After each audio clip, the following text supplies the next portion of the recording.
All right, you guys. So welcome back to the show. I actually have a good friend here today.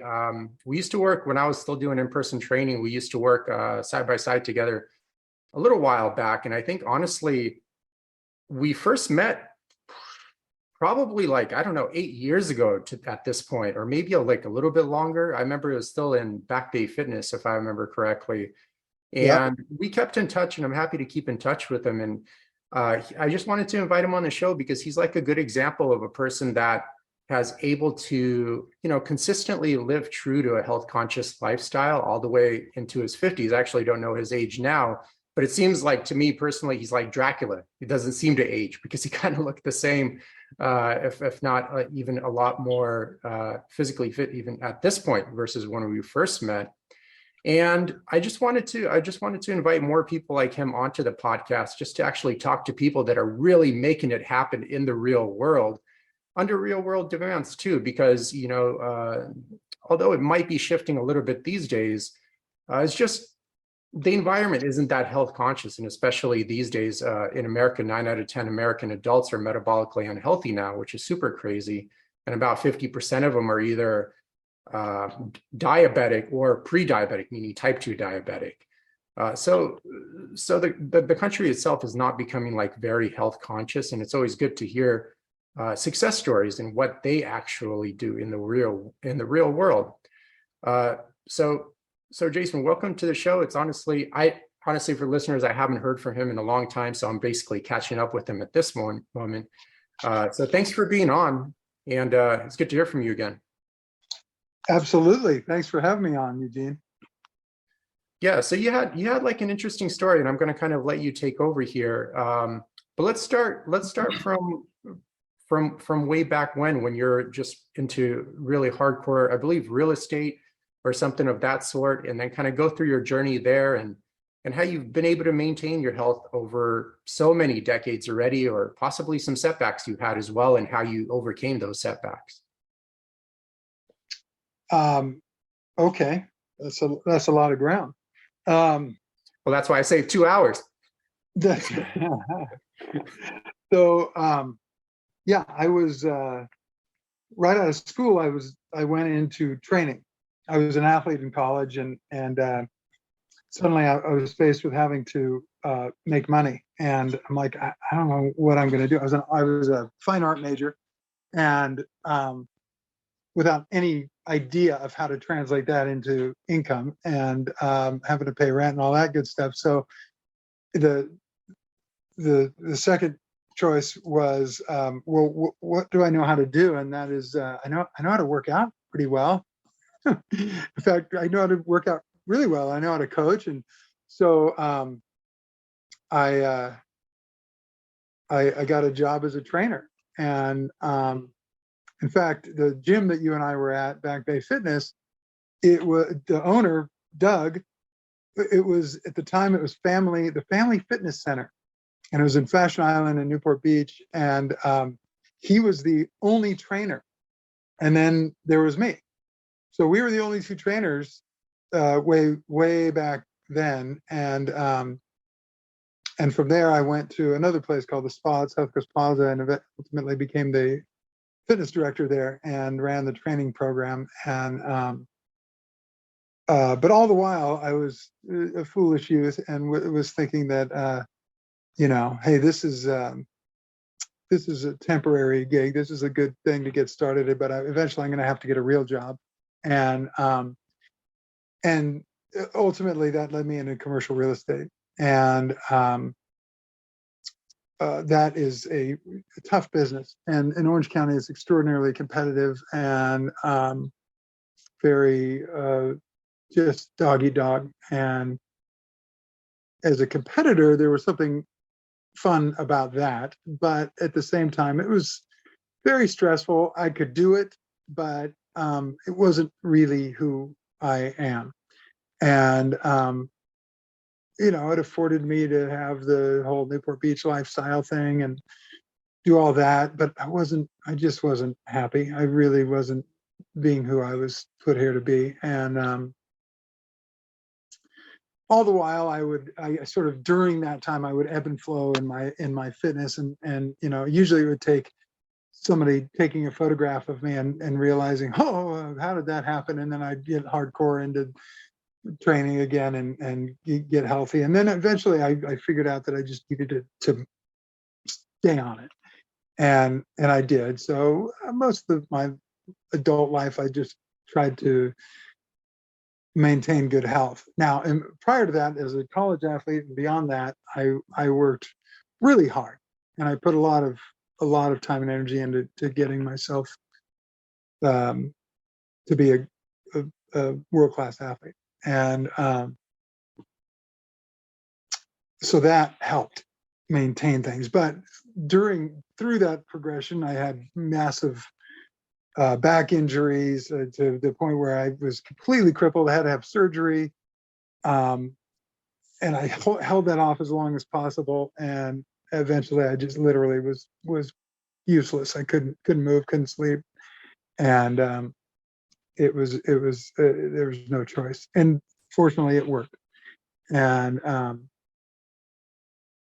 And then I just had to build back from there. And along the way, I just had, injury after injury. A lot of them ended up being emotional. I had life changes that took place that were significant. And, a part of those injuries were good because it forced me to have to do things to get myself back.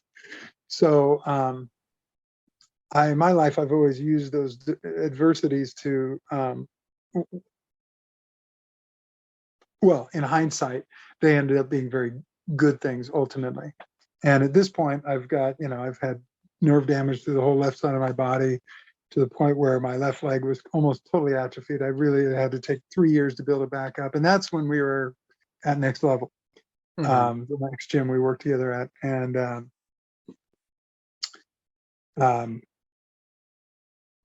that's just been a long process. So my body basically is been beat up and broken, but I'm still operating, and I'm operating at a high level, and those things have forced me to become more conscious about movement patterns. And so when I'm either training with people or myself, the objective is to constantly figure out how to do things in a more biomechanically efficient way, in a more logical way, in a more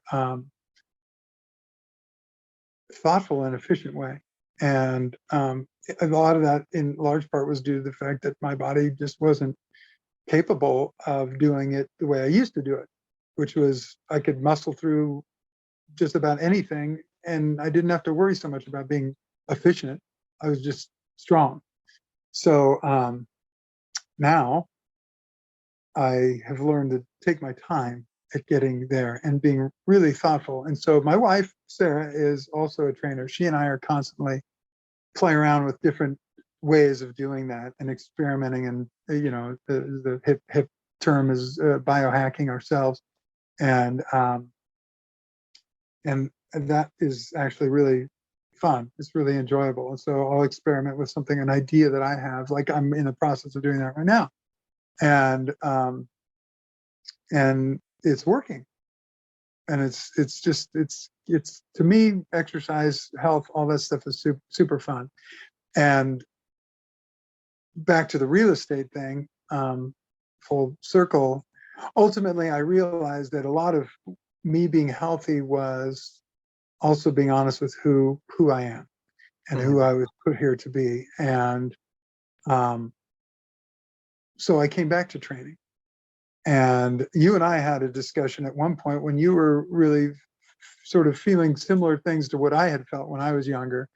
And I talked to you about that. And it's a question of really, what do you want out of life? If you're basing everything off of a dollar figure, value is all associated with how much money am I making? Well, you're going to be really dissatisfied, in my experience, by organizing your life that way. It's much more about, hey, who am I? What do I feel like at this, with the information you have at hand at that point, what am I here to do? And part of that is you have to be you. What the world needs from all of us is to be who we really are. And when we are, we're going to be good at that. And that's a hard thing to to grasp and to own, because there's something in us that knows who we are, and we're scared to be who we are, because what if we aren't good? Mhm. But once you take that leap, you realize I can only be good at this because I'm going to be inspired to wake up every day and do this. And so practice makes perfect. So the more we do it, the more we go after it, magically, the better we get. So, and you are joyful because you're being true to who you are. And when I came to that conclusion, that a number of things in my life kind of brought that about. But suddenly I was like, hey, this is what brings me joy. I love training people, and through the training, I met my painting mentor, who helped lead me into the other aspect of who I am, and that is an artist. And at that point, I had nothing left to lose, financially or otherwise, and realized actually the only thing that is going to keep me alive and save me is for doing what I am here to do. And I'm going to invest the time and the energy and humble myself to go through that process. And today, as I sit here, I'm in a totally different place than I was, a year ago, 2 years ago, 3, so on and so forth. And every year, there's been a significant change. Suddenly, I'm in a place where I probably, as a young child, I imagined I would be, but as an adult, I never thought I would be able to be here. And my lifestyle is beautiful. It's amazing. And it has nothing to do with dollars.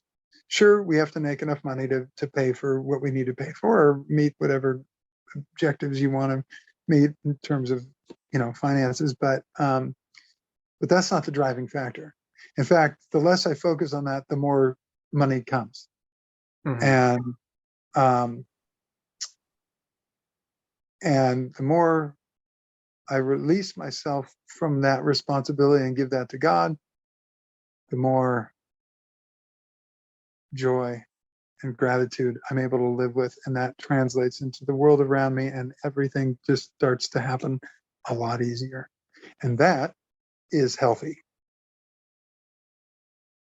Yeah, and I find like what you just said right there is it actually lays the foundation for all of mental and physical health. In fact, I can make an argument, and it's pretty easy to do so, that a lot of pathology just arises from kind of like a story gap that a person lives in.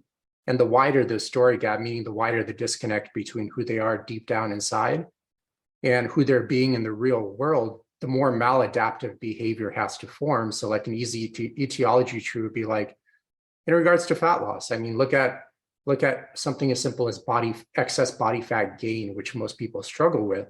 And it's like, okay, so I have excess body fat, which is a symptom. But you go like, okay, so what is it a symptom of? It's a symptom of obviously like poor lifestyle and nutritional choices. And a lot of times people would just like end there. They're like, oh, I just got to work out more and eat a little bit better. But you have to kind of dive a little bit deeper into like, in terms of exactly what you're getting at. It's like, why would people create this level of self-abuse or maladaptive behavior that leads to poor lifestyle and nutritional choices? And if you look a little deeper, it usually goes down to three different categories with like a supplementary fourth. One of them being usually like a person has some kind of love-hate relationship in their life, like maybe they were married for 10 years and they loved the person initially, but then, the people grew apart, but they continue to live with that person for one reason or another. And it creates, kind of like loss of control. The person feels like they're not able to get out of it for one reason or another. It could be financial, religious, social pressures, whatever. And they typically then go towards food or go towards kind of like self-abuse type of behavior. Because like, for example, with food, it offers them that unconditional love, and it also offers them that control variable that they feel they don't have in that love-hate relationship. In the sense that they can kind of pick up the food and eat it whenever they want to, and then put it back down whenever they want to as well. So there's that control variable as well. And then Absolutely. yeah, Absolutely. and then Yeah, you, because those, what are habits really satisfying? And I think that sense of control in an otherwise out of control, as far as most people are concerned, universe. And yeah, and those habits typically, unless you make healthy habits, so you exchange a self-destructive habit for a useful habit, yeah, you're getting that quick fix. Hey, I'm still in control here. mhm. And in reality, you're just becoming more and more out of control every time you engage in that behavior. Yeah, That's and the then exactly. And then what you mentioned as well, like the biggest thing about being true to yourself, obviously there's also like the second variable is like a story gap. So like, for example, like a person wants to be an artist, but obviously a lot of people think, well, it's difficult being an artist, it's unpredictable pay, so I don't feel safe expressing my true self to the world because the world isn't going to accept me for who I am, meaning an artist. That's kind of what they're thinking. So they like become like a lawyer, for example, uh, exactly. which is Or a more, commercial. yeah, which is kind of more, predictable. At least you get some kind of base pay. There's social acceptance too, like, ooh, you're a lawyer. And then maybe for a year or two, it is cool. It feels cool to have that law degree. It feels cool to have like that pay. But at the end of the day, after a few years, it's always going to come back and haunt you in the sense that you're being fake to yourself. And that story gap, and the wider that story gap is, the more insidious stress there is on the central nervous system, which once again leads to that maladaptive behavior. So a lot of times it's like, unfortunately, and I'm sure you see this many times yourself, like coaching people, people, come in overweight and they're full of a lot of health problems, a lot of stress, a lot of mental and physical pathology. And they're like, well, I just got to work out more. I'm like, no, man, this is like a result and a symptom of like a huge disconnect in your life. And it's manifesting this way in your physical form. And it needs to be solved holistically at that ground level up to really create lasting change instead of like, hey, I'm on 4 to 5 hours of sleep a day. I'm stressed through the roof. And then all of a sudden I'm going to take this CrossFit class and everything is going to be fine. I don't know what your take is on that, because I'm pretty sure you see it all the time. Oh, that's just a recipe for destruction. That's when you're going to get broken. And yeah, I mean, but I think that's symptomatic of culture as well. We want it and we want it now. We just want to get fixed. We just want it to be better. I want to be able to continue to go down the path that I want to go down, and I want to be self-justifying. And when I look a certain way, then I'll be more complete. Then I'll be happy. Right? But unfortunately, that self-justifying process does the opposite. And even if you did lose weight, you still wouldn't be happy. Even if you did reach your aesthetic goal, you still wouldn't be happy. But if you do go on that road, I mean, literally, I've not seen a situation like you had just described that didn't end in the person getting hurt and actually having to go backwards. But sometimes that's what it takes. Is sometimes we have to get broken to get fixed. But it would be great if culturally we could be looking at things from a very different perspective. And that is, health is not necessarily, I mean, we should be taught from childhood how the body actually operates. Something that should be studied thoroughly through high school is human biology. And how does it work? And how do we optimize it? And how should we be living our life? But if we did that, Eugene, of course, the food pyramid would fall by the wayside, and all the ways that have been put in place to do all the things we know have been put in place to do would no longer be viable. and they'd have to restructure everything, because then people would start questioning truth in general. Wait a minute, we've been told this for all these years. What else isn't true? So we're living in a culture that is supported by lies, effectively. And until we're able to face that and say, hey, wait a minute, what, like you said, this false, what was the term you used? The false story. Story right? gap. The story gap, right? Which is to say that you have told yourself a story that is untrue about yourself. And we need to look at that. Why is that happening? And why are we okay with that? Right? And then we can start talking about what really is healthy and why should health be second nature. It's just, we've been given one thing when we're born. It's this flesh, it's the body. Hey, you got to steward over this thing. Okay, if you want to keep operating, it should just be like a no-brainer. Duh. You do the things that are healthy to keep that thing operating well, and then you're going to be useful. Then you can actually do things with that body. But instead, we're taught to destroy the body.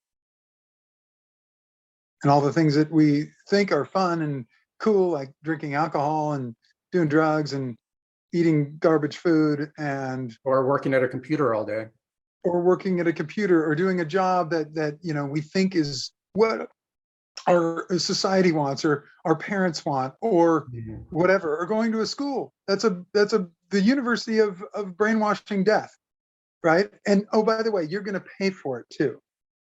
All these things that we aren't questioning, those things are unhealthy. Yeah, totally.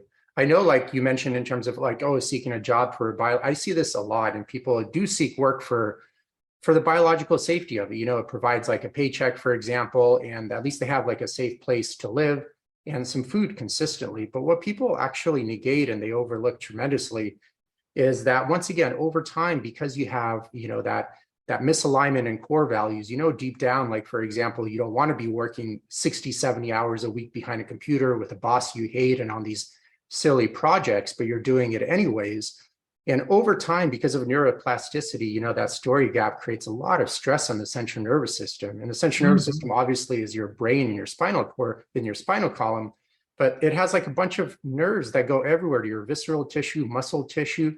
And then it ends up actually deteriorating your biological, like physical self. So in a sense, like, you see this very often, you see, your typical 40, 45, 50-year-old, okay, they made it to director level. Ooh, they have the house and they have the car and they have the 2 dogs or whatever, but they're like 40, 50 pounds overweight. They need like 3 or 4 pharmaceutical drugs, like 2 Red Bulls, 5 cups of coffee, just to get up and have enough energy to get up and do the dishes in the morning.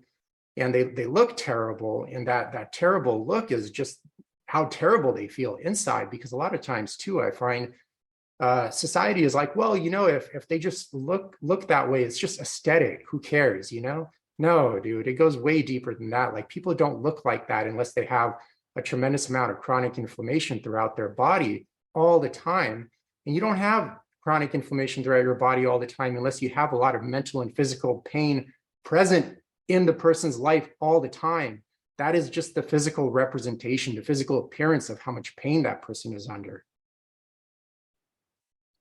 Yeah, I think in most cases that's probably totally accurate. And yeah, there are a lot of reasons that somebody would be carrying around that extra weight and being, effectively self-abusive. And you're right. Society then says, oh, that's okay. That's great.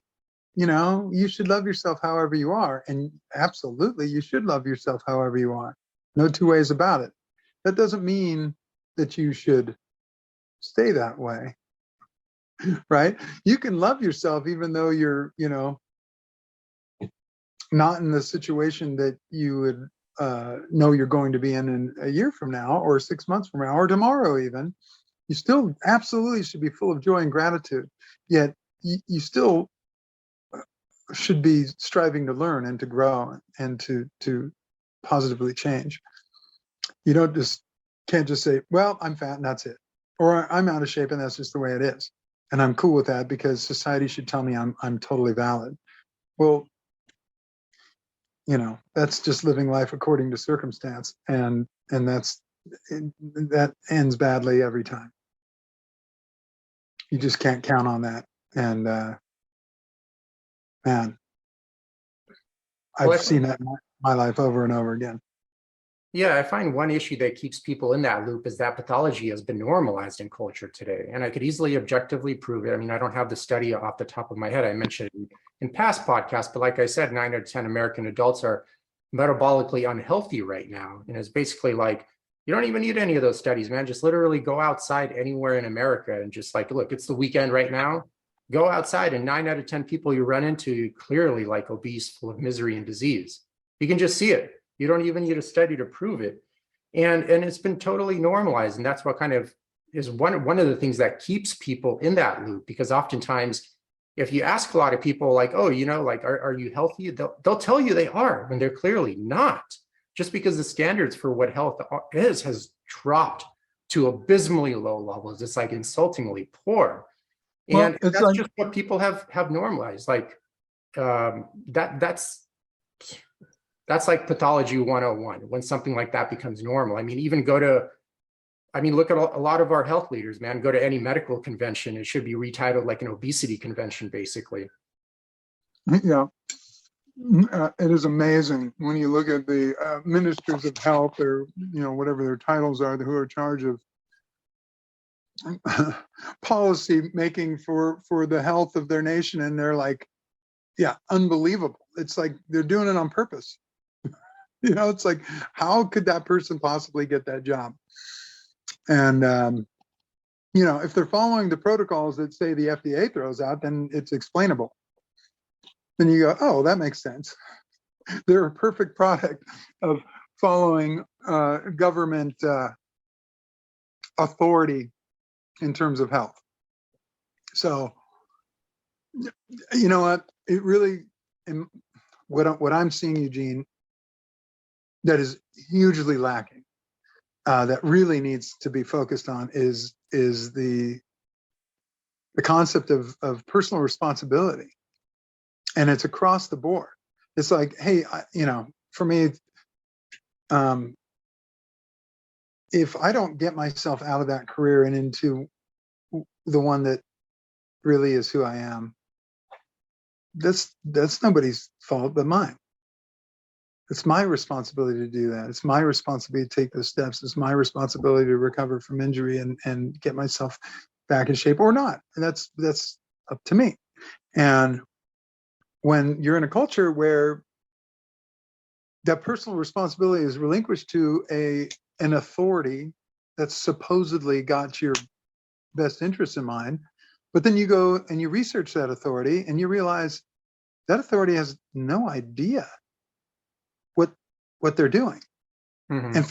In fact, the majority of the what's in place that's supposed to be protecting us is in fact killing us. So who do we look towards for that solve? And it has to be ourselves. We have to take that responsibility. We have to look at, how am I going to affect my own world and the world around me? And that is to step into that gap, that story gap, and change it. Well, going back to regarding the story gap, going back to your real estate career, did you already have kids back then? I forgot exactly. I did, yeah. So, how long? I was in the career prior to having children, but I had children in the midst of it, yeah. How long were you in the real estate game for? Well, I'm still a licensed broker here, and but I haven't been practicing for, gosh, a long time. I don't know how long it's been, maybe 10 plus years, 12, I don't know. And yeah, something along those lines, 10 or 12 years. I haven't been doing it, but I started in 97. So, and I was working, that's the kind of business you work 7 days a week, 13 hours a day for a few years initially. And you got to pay your, at least in the old days, you had to pay your dues, and you just had to work your tail off and figure it out. And so, yeah.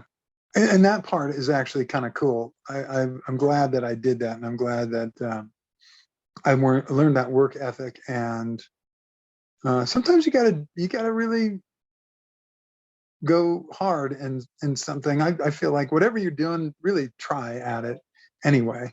And so I could walk away knowing that it wasn't as though I just didn't really take my best shot. I did. And again, it afforded me a lifestyle that ultimately I realized really wasn't doing it for me and really wasn't making me happy. Well, And it definitely wasn't serving anybody else. It absolutely was not serving anybody else. At which point, did you start seeing the red flags, the story gap? Can you give any like examples when you're like, it all started kind of like adding up to eventually the final decision, and how hard that final decision was to transition out of that, for doing that for so long too? Yeah, well, I've always known that I was an artist, right? And in terms of training and that sort of thing, I just enjoyed it. I just would do it, and it was fun. And I started getting back into training because I had a company, and with 3 other partners, and we were heavily involved when the 08 real estate debacle happened, and we were in the midst of a lot of working out of a lot of those assets for the federal bankruptcy court, the state, and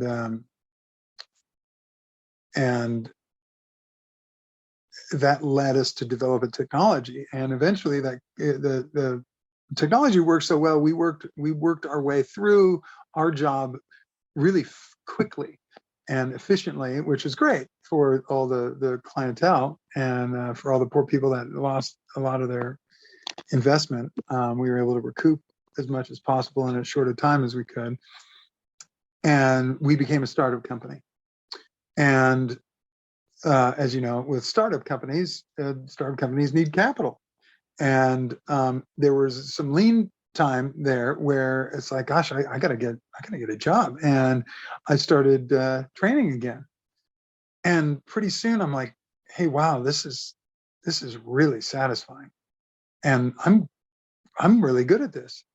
And I kind of forgot. And I forgot how much I enjoyed it. And I forgot how wonderful my lifestyle was way back when I had initially done that right out of school. And now I had a whole, basically, adult lifetime of experience away from it to be able to weigh the difference and realize, hey, wow, now that I am experiencing this, I'm realizing how much I really didn't enjoy that, and how much better my life is when I'm doing this, and how much of a difference I can make in people's lives. At one point, I was training like 13 people a day, and I had 13 people walking away every day that were in a better place than they were prior to coming in. And man, that felt good. Because prior to that, I was working for me. And that was it. And I would justify it by saying, oh, I'm working for my family. Well, okay, whatever. You're really not helping anybody else in the process. And ultimately, in my life, things blew up to the point where it's like, I realized that, and my kids would go, well, why'd you do that? That was dumb. It didn't help them at all. And in fact, since I've made the changes I've made in my life by going, you know what, I want to be a trainer and I want to be an artist, I'm going to do it. It has been so much more of a positive for my kids to be able to look at and go and respect me for making that decision, and be something that they could use as a model for themselves, as opposed to the guy selling out, doing what he thought he was doing for family, when in fact they all knew it was bogus. You know, I wasn't being authentic. And so that point came, I think, when, you know, that it just hit me. Wow, I just enjoy this and I don't really enjoy the other thing. And think I'm going to stop doing that. And as soon as I did, I realized how much more I liked myself on training and art than I did on real estate. I could do it.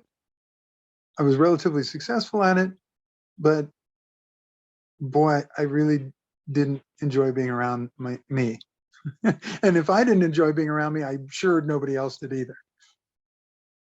I have this one opinion about, like, because you do hear a lot of people often, but you do see a lot of people often killing themselves to, quote unquote, like, support their family. That's what it kind of sounds like on the surface. But in my opinion, it's kind of like, I mean, you might not agree with this, so just let me know at the end. But in my opinion, it's like, dude, if your kids see you, you know, working 50, 60 hours a week, becoming like very overweight, you know, leading very poor lifestyle habits, you know, having to be on medical drugs just to get up in the morning and survive another day, like, they're going to see this as acceptable behavior. And kids, 80% of what your kids learn from you are just by observing you and your behavior. So guess what they're going to do when they grow up? They're going to end up eating shitty food. They're going to become overweight. They're going to become dependent on dangerous medical drugs. I know they say it's like, quote unquote, medicine, but really they're just drugs, just managing symptoms, because the person doesn't want to change the behavior that led to all the problems to begin with, aka the belief system that made it acceptable to do those behaviors. But I find it's like, dude, they're just like setting a bad example for their kids, and they're just going to copy and paste, and the kids are going to end up being the same exact way. And then they're going to raise kids to be the same exact way. And if the parent themselves is like miserable overall, I mean, like, what's the point of keeping up with that cycle? And oftentimes, if you do actually question them in a lot of detail, a lot of times they do that, they pursue that occupation to kind of, quote unquote, support the family, is because at the end of the day, they're just too afraid to pursue who they really are. And they're using that as an objective scapegoat, because it does sound like a really good story to keep doing that and not really face their fear and become who they really want to become in this world. That's right. Yeah, that was me, for sure. So yeah, I'm not projecting on anyone else. That was my experience, exactly. Yeah. Yes, and I hear that pretty often. It's kind of like, I don't know. It's kind of sad to see there, but let me see here.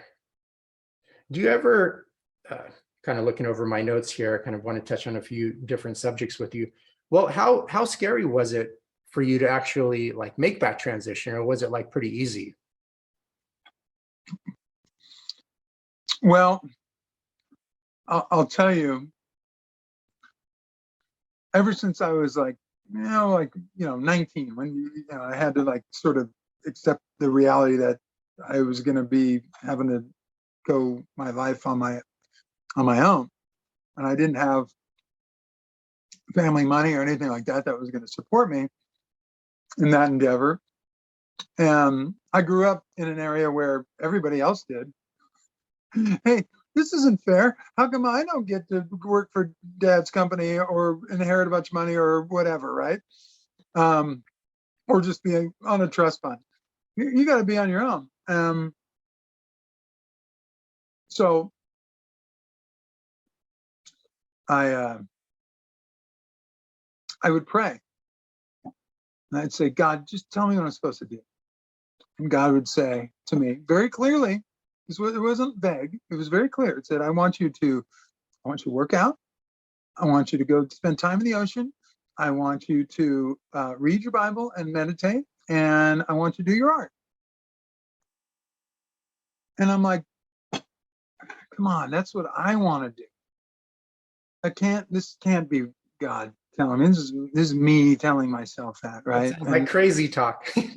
Yeah, I'm like, come on, dude, I need to know how to make money. I got to be able to like have a family and do all that stuff. Come on, okay, should I go work for, what stock brokerage firm should I work for? And what kind of car should I drive and all that stuff. And so I was very frustrated with that answer, and I kind of didn't really believe it. So over my adult lifetime, I would always come back to that question, and the answer was always the same. And I'm like, gosh, one of these days, maybe God will just really answer me. And I won't like try to fool myself into just doing what I want to do. And by the way, it's like, okay, so you want to do that? Like, well, this is the real world, man. I got to make money. So eventually, when my whole world came crumbling down around me, or what I thought was my world, I was at my cousin's house. He has this big, like, 1.5-acre property, and it's a beautiful garden. I'm walking through the garden and through these tall trees, and the lights kind of flickering down, and I'm just like literally like at my lowest point. And I just went, God, just tell me what I should do. And it was the same answer. But then there was an added thing. It's like, hey, by the way, you got nothing left to lose. You think maybe you'll listen to me this time? And I was like, you're right. I got nothing left to lose. Okay. So I started doing those things. I started going stand-up paddling in the ocean and surfing a lot, and going and working out, and started doing some artwork, and started reading the Bible and praying and meditating. And guess what? Suddenly, my buddy calls me in and goes, hey, I know this trainer you should go work for. Call the guy up. He goes, yeah, come on in. Started up like a day later. Suddenly, I don't even know how they got my info, but I got a call from this company that needed somebody to teach stand-up paddle lessons to like 40 or 50 people at a time. I was like, okay, right? Suddenly at the gym, I meet the guy who was destined to be my painting mentor and lead me into a successful art career. All right. So, unbelievable. I just did what God told me to do. And that was it. And it all just fell into place. So the painful part was me submitting to God and to relinquish myself. But ultimately, it really wasn't that hard, because boy, had I worked really hard at trying to be the man and being the guy to make it happen my whole life. I gotta be the guy to make it happen. I gotta come up with a solution. Until I finally was like, I don't know what I'm doing. And humbling myself. And then God could work with me. And then guess what? The doors just open. And the more I submit, the more those doors open, and the faster they open, and the easier they open. So that was my experience. Yeah, and I'm pretty sure kind of basically living, first of all, clearly identifying your core values, and then living close to them kind of help free up a tremendous amount of energy in your body to just enjoy life more and just be more happy in general. And I just feel a lot of people just lack that energy because there's that disconnect that's, once again, just very draining on the spirit. When you're not in alignment with God, you can't be in alignment with yourself. That is my experience.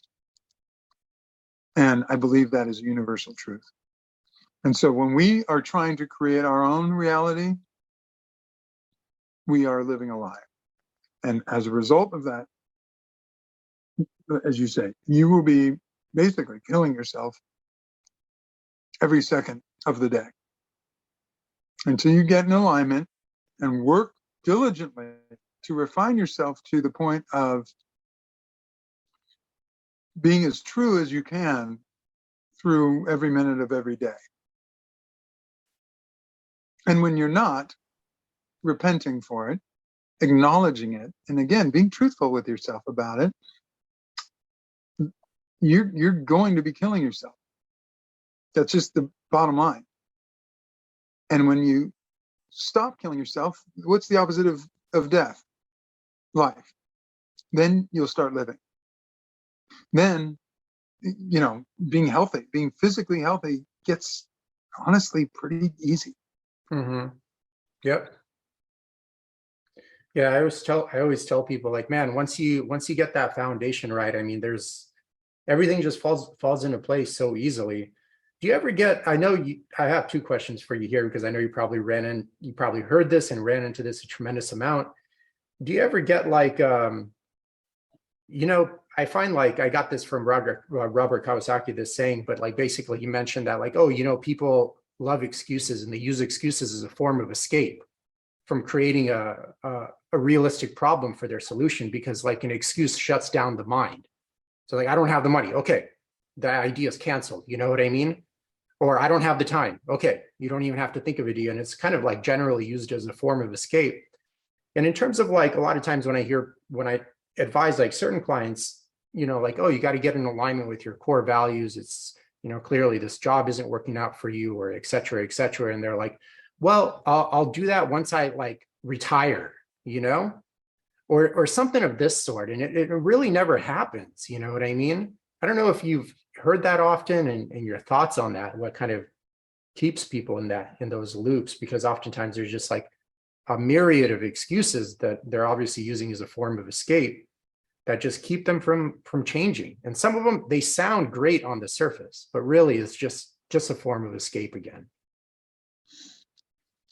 Yeah, it's again, I mean, I keep coming back to this, but I'll tell you again, in my life experience,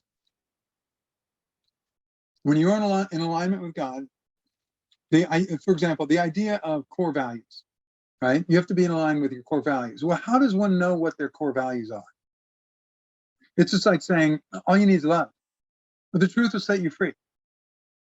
Well, what's love? Well, define truth. Well, define core values, right? Unless you have a basis from which to go from, you're in the same problem as you were to begin with, which is, I'm the guy determining all that. And unfortunately, I'm not equipped to do that. No one is. So you see the world around you right now. When you leave it up to human beings to decide what core values are, or what truth is, or what love is, you're inviting chaos. You're inviting chaos in your life and the world around you. So, we can beat this horse so many different ways, but it's always going to come back to that simple reality, which is, get yourself in line with God. And if you don't know how to do that, learn, figure it out. So you could go work out like a maniac 6 days a week and eat like a champ and do all those right things. And you could even get yourself in really fantastic physical shape. But there's not going to be a point to it unless you're aligned with God. And we could do it. Whatever we do in this life, it is going to not bear fruit, not real fruit, not fruit that actually matters, not fruit that's made of the truth, until we are. And I'm saying this from a perspective of what you're saying there, in terms of it's a question of reality, right? It's not a question of religion. It's not a question of spirituality. It's a question of what is reality. And what the world presents to us is something that is upside down. It is a lie. So if we're seeking the truth, that's the only path to get to actual health. So if the question is how do I get healthy? Right? You know, it's like, do not pass go. You're in jail until you come to terms with that truth and ask yourself that question and get real with it and do the homework necessary to understand and actually have knowledge, because that's the only real knowledge that matters. Everything else is pretty, you'll realize, is very superficial and simple stuff. You want to learn mathematics, you want to learn a new language, you want to learn how to play piano, whatever. Read the Bible, and guess what? All that stuff suddenly makes a lot more sense. You want to be a painter, you want to learn how to impart depth into a painting, into music, into a training even. We aren't good enough to do that on our own. We need to be in alignment. And then everything just happens as it should. Hi, everyone. Thanks for tuning into the podcast. I'm curious, have you ever been confused by the labels in the grocery store? In Yevgeny's book, he demystifies the difference between caged, cage-free, free-range, and pasture-raised meats. He also covers how to avoid GMOs, source high-quality water, fish, supplements, and other related topics. It's a beautifully illustrated, non-technical read that comes with a comprehensive video series and other extended learning materials. Jump on Amazon and check out the book titled Anti-Factory Farm Shopping Guide by Eugene Trufkin. Now let's dive back into the podcast. Well, I found one thing with, I think we're kind of speaking about the same thing, just using different terminology. You're mentioning in alignment with God, like the universe. I'm mentioning kind of like core values, but I think we're kind of speaking roughly about the same thing in the sense that you're already kind of born with certain likes and dislikes. There's very little freedom in a sense, you know. It's kind of like one of those things like, oh, you're free to do whatever you want as long as it's within this room kind of thing. But in terms of like you mentioned, like how do you identify your core values? And I just go off by Stefan Wolinski's work in quantum psychology, which I found personally very helpful for me. And then it was kind of reinforced by a guy you're familiar with, Paul Chek, is you don't know who you are until you first know who you are not.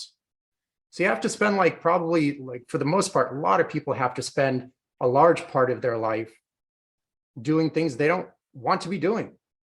And a wise person would listen to that and listen to their gut instinct, like, hey, this is not vibing with me, and learn from that.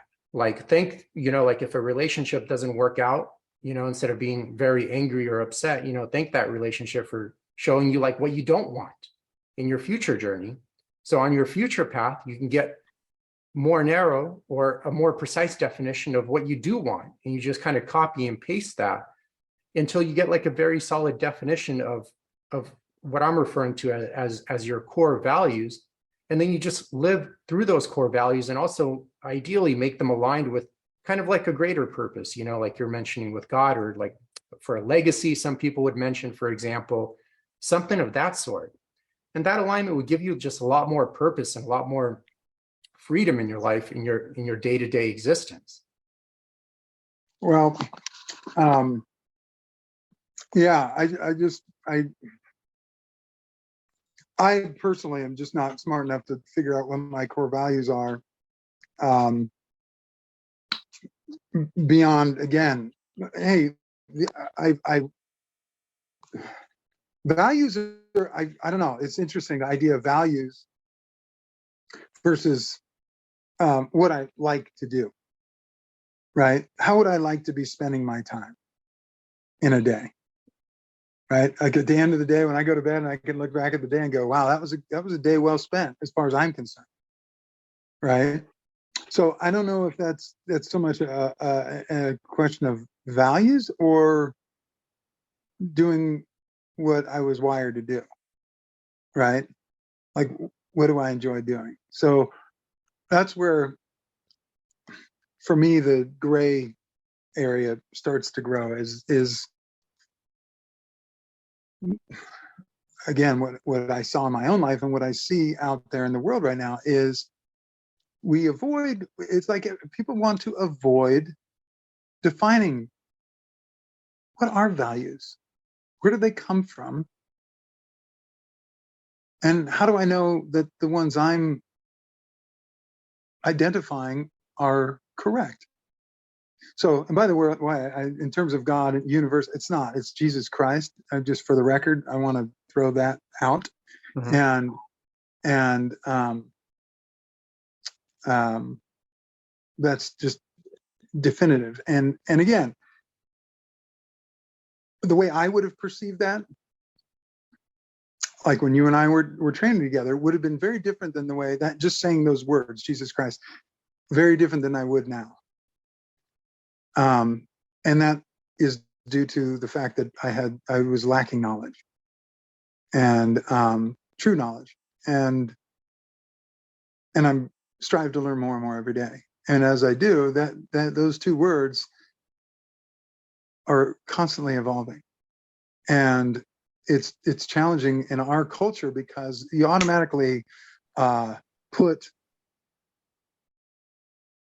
the words Jesus Christ into some context that is probably not anywhere near appropriate, and not without reason, mind you.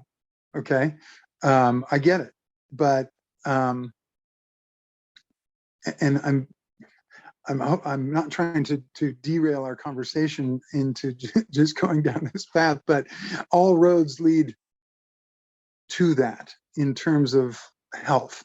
I was working with a kid who I met. I was training somebody at a park, and this kid comes up and he's watching what I'm doing, and he starts asking me some questions. And this kid was a college athlete looking guy, right? Like very fit. And he starts going, well, why are you doing that? And this and that, the other thing. He goes, mind if I jump in with you? I'm like, sure, man, go ahead. And so, and afterwards I worked with him a bit and was teaching him some things. And he's like, hey, I've been it turns out the guy was a really high level college football player. And he had been groomed his whole life. And he's like, I've worked with a lot of really good coaches, and I've not heard anyone talk about these things. And he goes, well, if you don't mind asking, where did you learn all this stuff? And I just said straight up, by studying the Bible. And I know it sounds strange, but what you learn in that is, again, these things that are these applicable across the board logics that apply in particular to the human body. All right. And creation and what we're made of and how we're intended to operate. And he was not surprised. In fact, he goes, oh man, that totally makes sense. Because this kid, turns out, he studies the Bible also, and he totally understood it. He got it. He goes, oh, wow. And he started connecting the dots. And it was so cool that to be able to just throw that out there and somebody was to get it. But that has grown me and my growth as a trainer and my own fitness like crazy. So, and again, defining value. I'm just not that smart. I need help with that. No, And go ahead. No, that's okay. I mentioned your opinion. It's great. It's great to hear it. So you don't have to apologize for it or anything. I'm not apologizing, but I was wrong word. Use the wrong word, but I meant like I can't find the right word for it. Apologies was the wrong word to use, but damn, English as a second language always gets me at the wrong time, That's what I love about you, Eugene. I'm telling you, it's already been like what, 20 years since I've been here, maybe even longer, like 25 years. Still kind of words tend to escape me from time to time. I feel like if I went to Ukraine, I would still 20 years later be failing miserably at the language. So I think you're doing great. Well, it's not too late. I'm pretty sure they have cheap air flights there at the moment, I could probably get some real estate cheap. Oh yeah, for sure. Who knows who it's going to belong to in the next few weeks, though. Yeah, whatever. Yeah. You know, yeah. Who knows what ours is going to belong to next week? Yeah, it's things are weird. So, what else? Well, how have you been? How have you been doing with? Or rather, can you touch on like the importance of getting in the right relationships and how that impacts your health? Oh, great question. Big time. Yes, that is gigantic. That is really, really a great question, and something we should really be focusing on. And one thing culturally we hear is, "Oh, don't let your kids hang out with the wrong people." But how often do you hear adults tell themselves that, right? And um, I, I, this again is one of those things where I needed help with that, and fortunately, God would clue me into like you, for example, right? When we met at that gym, there was people that I definitively identified because of the light that shone from within them, and I can see that, okay? And I'm like, these are people that I want to have in my circle. And you were one of those people, and so is my wife, Sarah. She was there as well. And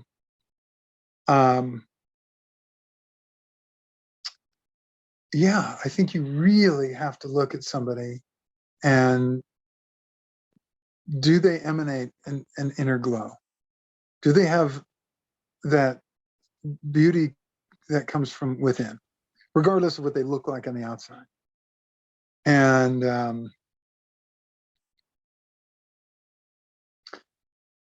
you really, in my experience, that's first and foremost, regardless of what they can do for you or offer you. And our culture is so driven that way.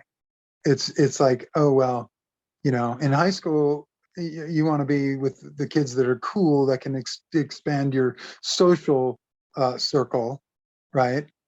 And and a lot of people never progress beyond that and just continue that all through their adulthood.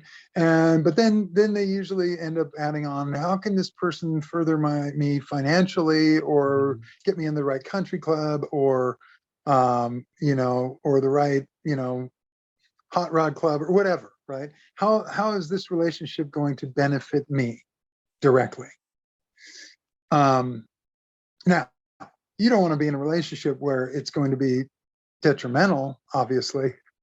But what is it that you're looking to gain from the relationship? And I think that's where we have to start. How do we decide who we want to have in our life? Well, I just want people that are real and true and are good. And then the relationship can develop however it develops from there. And because that's the sort of influence that I want in my life. I want people that are good, are living and striving and working at growing at being better people. And once I began really doing that, my goodness, again, the world just started to change dramatically. And again, I got wonderful friends. Again, you live in a different state. We still stay in touch, and kick ideas around and have laughs. And I married one of the people that I identified accordingly, and I'm friends with all the other ones still as well. And then I have lifetime friends from childhood and so forth, that and our relationships continue to grow and expand. But and hopefully I bring something to the table there that help in that. And my painting mentor, is 84 years old, but we're like best buddies. And we really have developed a relationship where we rely on one another, and we really do love and care for one another. And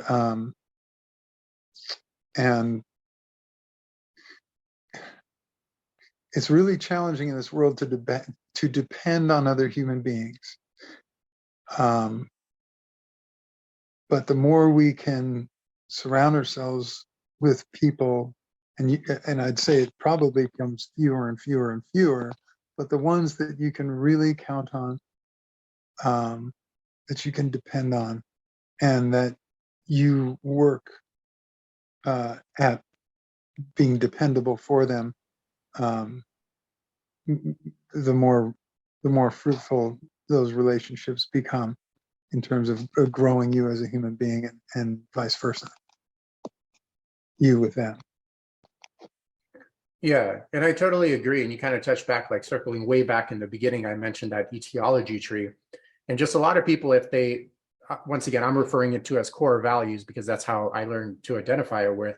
But once people have that disconnect in the core values, they tend to get into the wrong relationships. They tend to get into the wrong occupations, which once again leads them up that etiology tree. So then they have to obviously develop maladaptive behavior to cope with the stress of being fake to themselves, which lead to poor lifestyle and nutritional choices, which lead to anything: depression, anxiety, excess body fat, psychologically induced chronic insomnia, whatever. I mean, the list is endless, but it most always just starts with a disconnect in the person's core values, which kind of leads to all those problems. So in order to solve that issue, you just really have to get to the etiology and reestablish that connection and work your way up. Even with something like, for example, something very, very common, it kills, like almost 33% of Americans, almost 800,000 Americans every single year, like heart attacks. Okay, dude, that's like so easy to prevent most of the time. And oftentimes people are like, well, I have high blood pressure, I'm going to get a high blood pressure medication. I'm like, man, that is such a limited approach. Because even if your blood pressure is lower by that medication, the issue is the behavior that led to that high blood pressure is going to lead to a myriad of other health issues throughout the person's life as well.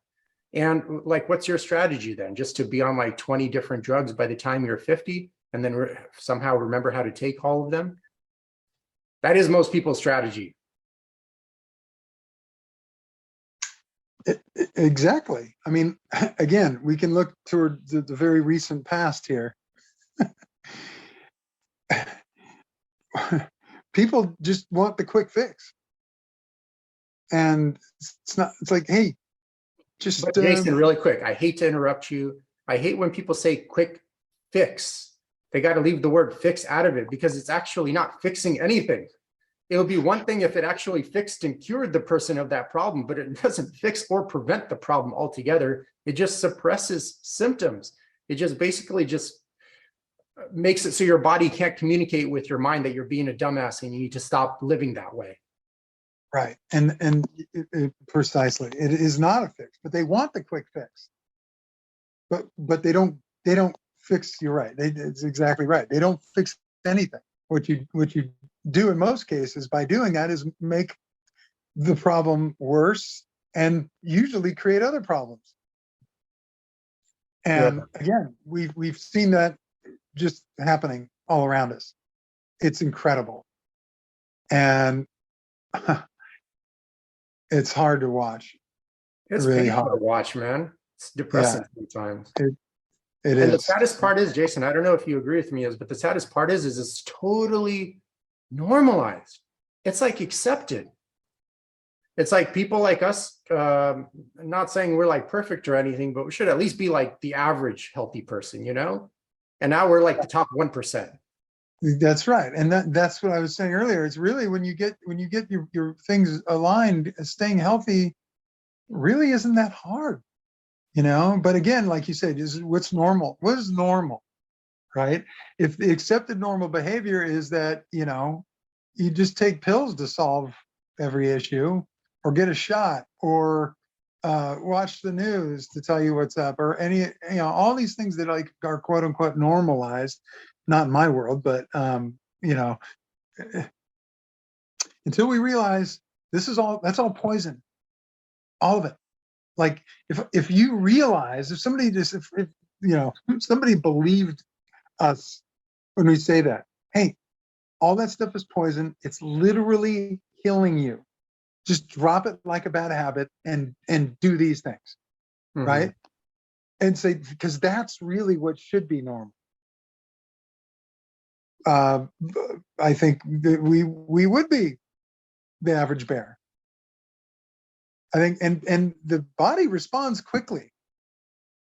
The body, the mind, this everything, the soul is constantly working to realign and balance.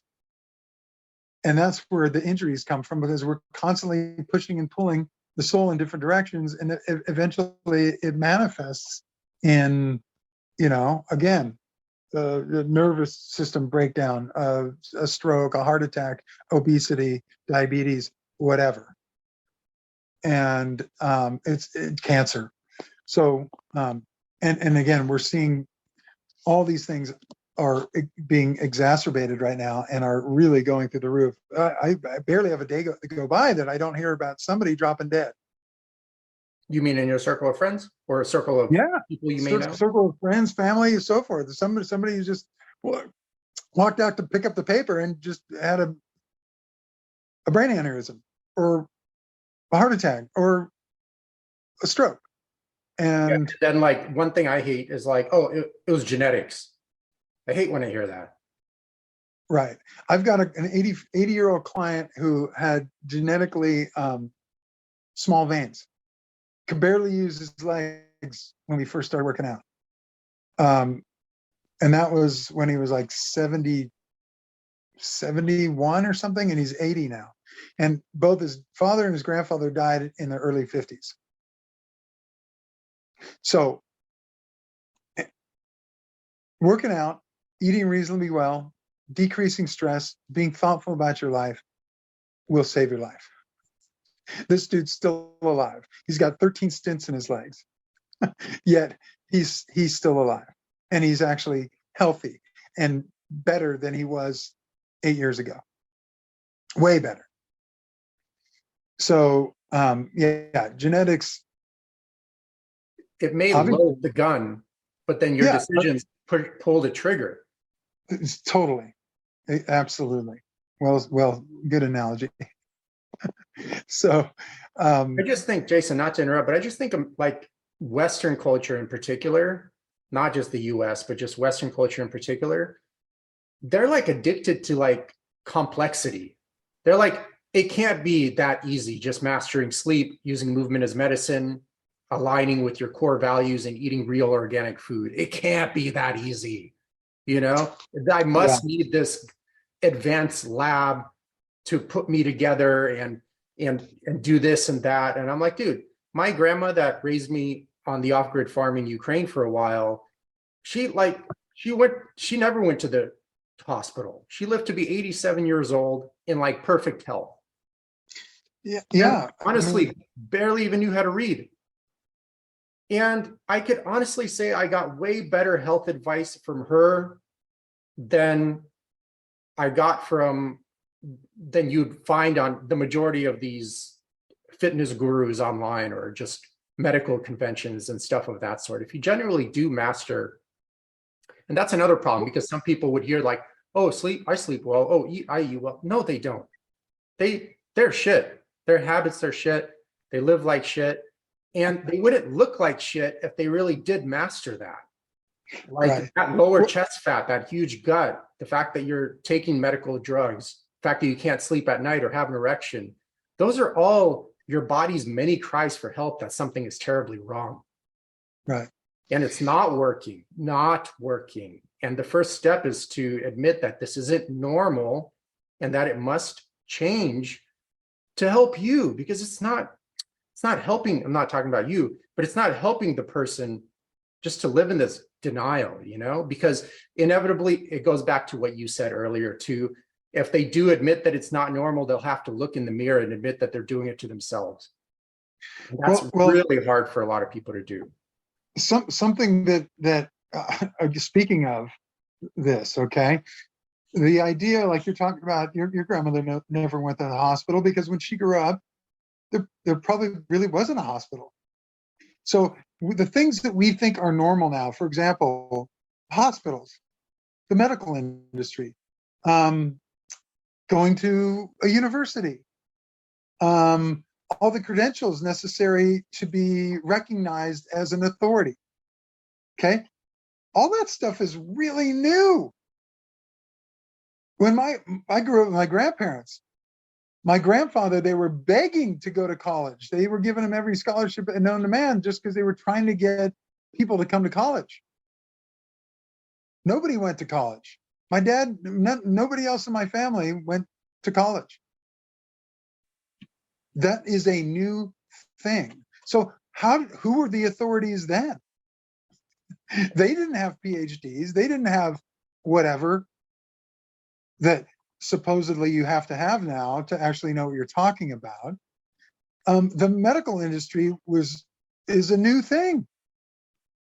I have a book, and forgive me, I can't quote all the names and so forth, but it was a guy that was Hungarian that came over to the U.S. Through Britain. He had been the protege of a British surgeon who was the godfather of surgery. He started the British Surgical Society, and this guy came and worked with them. Well, as the British guy began to age, he started paying more attention to his health, and he ultimately came to the conclusion that, and by the way, like a ton of like the scalpel, all these surgical tools this guy invented and are still carry his name, and he came to do a ton of research on exercise and proper eating. And that's what this guy, the guy from Hungary, he studied under him in that regard. And he went back to the Surgical Society and said, hey, I've spent the last 10 years doing all this research, and 98% of all health issues can be handled with exercise and proper diet. And all the people that he brought into the Surgical Society kicked him out of the Surgical Society and banned the guy from the medical industry in Great Britain because he just spoke the truth and he had all the science to back it up. So the Hungarian guy came over to the US and became the dietitian for the stars and had a massively successful career in and around Hollywood for 30 years. And this guy's book that was published in, I think it was like 1955, was, and I just read this a number of years ago, genius. I mean, wow, incredible genius. And simple truth. And all these things that we think are normal now are just very recent introductions into the human reality. So what your grandmother was going off of was Not living like a dumbass. well, it was based on thousands of years of wisdom and experience that were passed down and passed down. And it's only in the last 150-ish, 100 years, 50 years, that things have taken a dramatic turn away from that. So yeah, there's a lot to be said for like, common sense. Yeah, I find you brought up with the medical industry coming up recently. I like personally chatted with a lot of doctors about like, hey, for like common things, like high blood pressure, anxiety. I was even, for example, told I had, a genetic propensity for being anxious, for having social anxiety, and just also just generalized anxiety as well. And, that luckily, because I had my grandmother, I had some type of background to go off of. And when I was dealing with this at clinical levels in like when I was 19 or 20 or something around there, I did go to the doctor. I'm like, I have this in here. It's like, here, take this anti-anxiety medication. But just like something really like rubbed me the wrong way. Like, I'm like, there must be more to it. It can't be like that easy, So over the years, I was like, I found like, hey, if I didn't work, 50, 60 hours a week, if I associated with the right friends, realigned with my core values, maybe didn't even work out as hard as well, got great sleep, wasn't so tough on myself, my anxiety disappeared or dramatically decreased to the point of not really mattering. And the same thing with the social anxiety too. I was like, well, if I'm anxious in social situations, I'll take improv classes. I took some acting classes as well. I even hired like a dance instructor also. And of course, that made me actually more anxious in the beginning, but over time, it actually just, I don't have social anxiety for the most part, or at least at clinical levels at all anymore. Right. And yeah, it took time, but I came to a concrete resolution by taking that path. And I just don't see people that like especially take psychiatric medications for anxiety, depression, stuff of that sort, or like even high blood pressure, just whatever else, cholesterol, statins. 99.9% of the time, they just look and feel worse year after year. It really just, like, for example, you have a rock stuck inside your shoe, and instead of taking the rock out and walking pain-free, you keep the rock in and just take painkillers instead. Like, how retarded does that sound? Right. And that's Right. like an entire industry is built off that philosophy. Like, dude, don't take the rock out. Here, just take these painkillers. And I chatted with a lot of doctors about this, and they basically come down to the most common responses were like, I didn't go to medical school to cause behavioral change in this person and babysit them and show them how to actually live a healthy lifestyle. Or I don't have enough time to deal with that. Like, those are the two most common excuses for why, like, here's your medical drug, like, get the fuck out of my office. Good luck. Yeah. And when you hear that, just even hearing you say that, just boy, that gets me boiling. It's just And like, I've interviewed quite a bit, and those are very common replies, like very, very common. So I don't have time or patience to help this person. What kind of fucking reply is that, dude? well, what they're saying is that's not what I'm here for. But the problem is the medical industry has been sold to the population as my doctor says. Your doctor has been marketed as the guy that knows what's best for your health and has your health and your best interest. It is at the forefront of what he does or she does. And in reality, what you're saying is, if they were honest, it's true. Hey, that's not what I'm here for. I'm here to be a pharmaceutical distributor.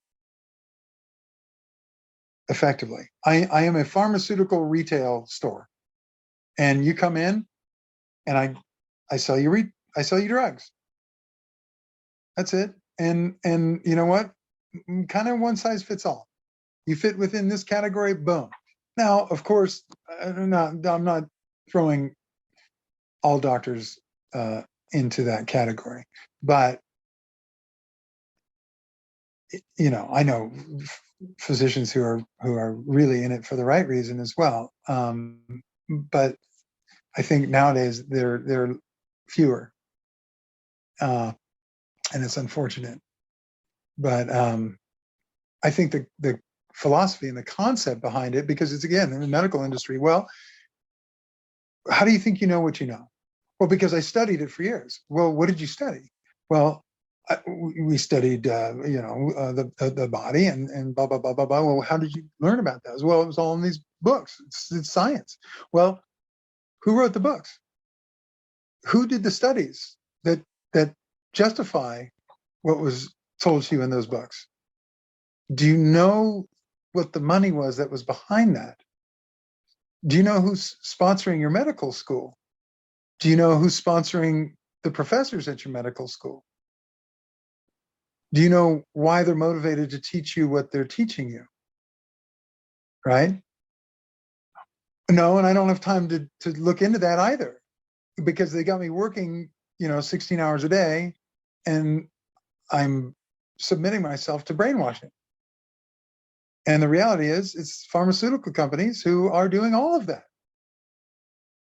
And getting doctors to believe that they are doing good. So I think most doctors don't think they're doing anything wrong, and they think they have the right information. They think they're providing the highest level of service. And the idea of just going, hey, you know what, maybe some serious lifestyle choices is your answer. And there are doctors that do that, by the way. Yeah. Well, to touch on your point, I did have this conversation with many of them, and they must always agree that behavioral change is literally the only way to actually create real change. That's the thing. So they are conscious of that. They are aware of it. At least the majority of them I've interviewed. Right. And Right. I think for at least, now, once again, I'm not anti-medicine. I think everything, of course, has a place and time. I'm anti having it be the first approach to any issue without giving an honest shot of real behavioral change, inevitably changing the belief system that led to some kind of maladaptive behavior that led to that problem. So I'm kind of really against just that for the most part. But I would say most of them are actually conscious of that. They're like, yes, because I've never had anyone not agree with me on that. Spoke to many medical doctors about this. Some of them for sure got agitated, by me asking these questions. And they've agreed that, like, hey, if you want real change, you have to, change the behavior that led to the problem in like 99% of cases. And then their follow-up reply was like, I'm not a babysitter and I don't have time to change that behavior. But last time I checked, it's, they swore allegiance to finding the best solution for a person's health, correct? Right. So let's remember that. It's just, that's the only purpose, just to make a person healthy and give them the best possible solution at that. Now, if the best possible solution is behavioral change, and basically like a touch of what we've covered in this podcast here, then what's the deal? Yeah. I know. What is the deal? That's a very good question. What really is the deal? Yeah, and I tell people, like, dude, your doctor isn't good just because he prescribes drugs to you quickly and able to refill your prescriptions quickly. A good doctor is actually one that de-prescribes medications. That one is actually cares about you, not the one that just one after the other, and then all of a sudden you're like 40, 50, you're on 10 different drugs, and you look all fucked up, and then you feel all fucked up, but hey, they know what's best for me. I'm like, okay, man, whatever. I just had an interaction with a client. A client of mine is 84 years old. He's got severe scoliosis, and because we weren't able to work out in a gym during the COVID thing, he lost some muscle, and still strong, but wiry, and really that sort of thing. You got to stay on that, especially as you age. So it is. And he had some stomach issues that affected our working out. And anyways, he's as a result developed, always has had it, but it's just gotten a little more severe, some spinal stenosis symptoms. And so what I'm telling him is, hey, I train him, I work, I manipulate his spine, I do all this stuff. I do everything I can do to alleviate it and keep him going in the right direction. And I'm just like, yeah, I know you're 84. I know you got this issue. Guess what? You're just going to have to tough it out. And it's not going to be comfortable, and it's going to be hard work, but it's the cards you were dealt. And we've got to make the most of it and do the best you can with it, but you can't give up, because you're at a point now where if you take your foot off the gas, it's going to go downhill really fast. So this morning I was with him, and he said, hey, by the way, I saw an orthopedist yesterday. I said, oh, okay. What for? He goes, I'd heard very good things about this guy, and I wanted to get another opinion on my back. And I wanted to know if there was some sort of lumbar support thing, some magical device that I could use that might help to make it more comfortable. and or just what this guy would say. And I'm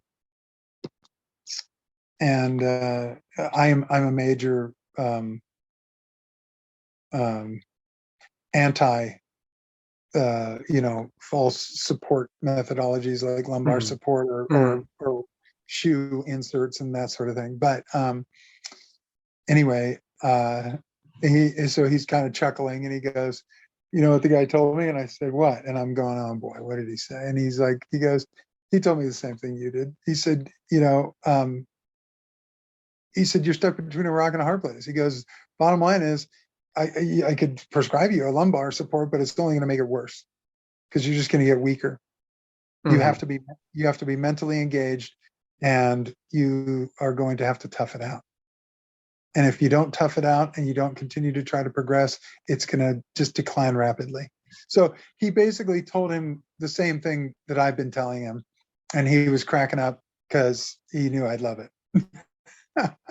And I was like, okay. So, this guy could have come up with some nonsense to make himself money, but he told him the truth. And that was wonderful to hear. So there are good, responsible physicians out there, but we just hear so many nightmare stories that go the exact opposite direction as well. So I think, again, it comes down to personal responsibility. What am I looking for in this solution? Some, supposed quick fix thing that we all know is not actually going to fix the issue, but in my mind, I'm justifying that I'm actually doing something. Or do I really want to take on what it's going to take to get me better? Yeah. Well, final question, Jason, here. Let's hypothetically look back and let's say you never changed jobs and you still had that disconnect. Where do you feel you would be today? I'd be dead. Oh, like really? Or just psychologically or spiritually? I think it would be a miracle if I wasn't dead. If I had stayed on the path that I was on in all aspects of my life, I would have probably got cancer and died. I'm not kidding. And I knew it then. How are people doing that you don't have to mention anyone by names, but that you do remember that kind of stayed on that path? How are they doing these days? Actually, the guy that I worked for had he developed what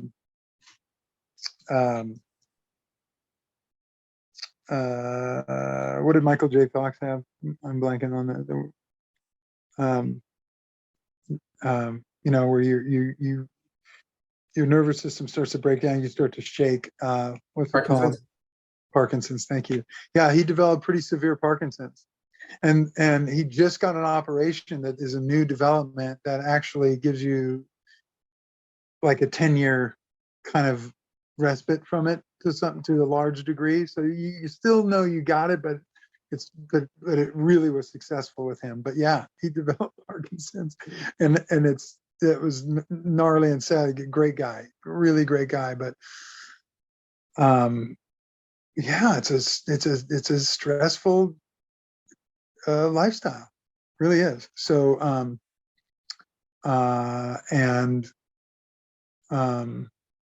I knew guys that the guys that you looked up to that were like the guys making a couple $1 million a year or whatever, and you're going, yeah, I want to be like that guy.